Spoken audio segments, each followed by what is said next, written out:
Bonjour à tous, je me présente Frédéric Bertocchini et je suis journaliste et scénariste de bande dessinée. Je vais vous parler d'un album qui va bientôt sortir aux éditions des Ronds dans l'eau, un album qui s'appelle Jim Morrison. Alors je vais répondre à 3 questions pour vous présenter un petit peu cet album. Alors tout d'abord, première question, pourquoi écrire sur Jim Morrison? Tout simplement parce que c'est un personnage extrêmement inspirant, icône bien entendu du rock. Il fait partie du club des 27 et on le sait, il est mort à 27 ans. Alors pourquoi écrire sur Jim Morrison? Parce que c'est fascinant, tout simplement, à la fois la musique, la poésie, la vie qu'il a menée, tout simplement assez représentative, je dirais, de ce qu'ont vécu beaucoup de jeunes aux États-Unis, même pas qu'aux États-Unis, dans beaucoup de pays dans le monde, dans les années 60, 70.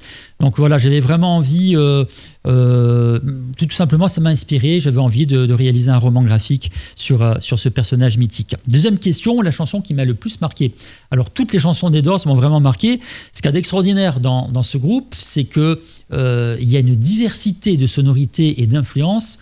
On peut avoir du baroque, on peut avoir du blues, on peut avoir du flamenco, on peut avoir évidemment du rock. Et il y a peut-être un titre, ou plutôt un ensemble de titres qui réunit tout ça. C'est la chanson qui s'appelle, une épopée qui s'appelle Celebration of the Lizard, la célébration du lézard, qui est une sorte de regroupement de plusieurs titres, où là c'est une vraie épopée philosophique et poétique, vraiment extraordinaire. Donc c'est une version live essentiellement qui existe de ce titre. Alors petit résumé de l'album, nous sommes à Paris en 1971 et Jim Morrison erre dans les pubs parisiens avec sa compagne notamment Pamela Curson. Et Jim commence à avoir des réminiscences. On sait qu'il est mort à Paris en 1971 et commence à avoir des souvenirs de ce que fut sa vie, de son enfance jusqu'à un passé un petit peu plus proche.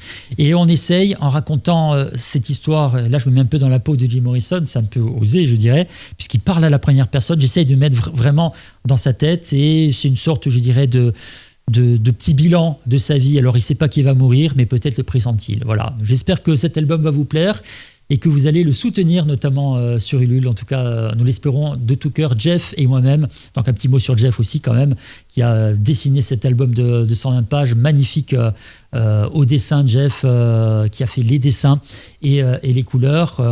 Vous allez voir que c'est quelqu'un qui aime le rock et qui aime Jim aussi, qui a dessiné cet album. Donc on compte sur vous pour soutenir notre Jim Morrison. À bientôt.